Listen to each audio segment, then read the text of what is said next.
রাষ্ট্রীয় মর্যাদা আর ফুলের শ্রদ্ধায় বিদায় জানানো হলো বর্ষিয়ান রাজনীতিবিদ, সাবেক মন্ত্রী ও ভোলা ১ আসনের সাবেক সংসদ সদস্য তোফায়েল আহমেদকে। জেলা প্রশাসনের পক্ষ থেকে গার্ড অব অনার প্রদান করা হয় মুক্তিযুদ্ধের অন্যতম এই সংগঠককে।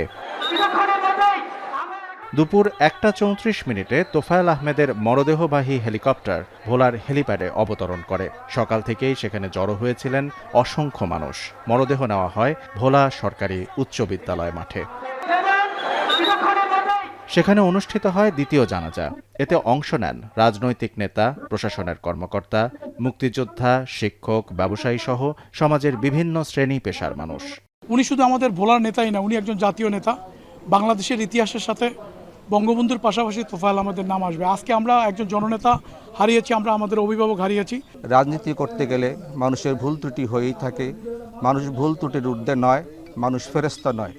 তোফায়েল ভাই যদি কোনো ভুল ত্রুটি হয়ে থাকে, সবার কাছে অনুরোধ, এই মুহূর্তে তাকে সবাই ক্ষমা করে দেবেন। জানাজা শেষে মরদেহ নিয়ে যাওয়া হয় সদর উপজেলার দক্ষিণ দিঘলদি ইউনিয়নের কোড়ালিয়া গ্রামে তার নিজ বাড়িতে।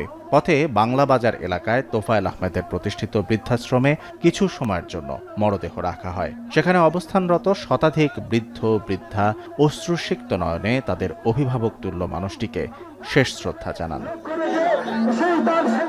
কোড়ালিয়া গ্রামে পৌঁছানোর পর অনুষ্ঠিত হয় তৃতীয় ও শেষ জানাজা। আপনারা দোয়া করবেন আব্বার জন্য। আমার আব্বার যদি কোনো ভুল ত্রুটি থাকে, ক্ষমা সুন্দর দৃষ্টিতে যেন আমার ভোলাবাসী সবাই দেখেন।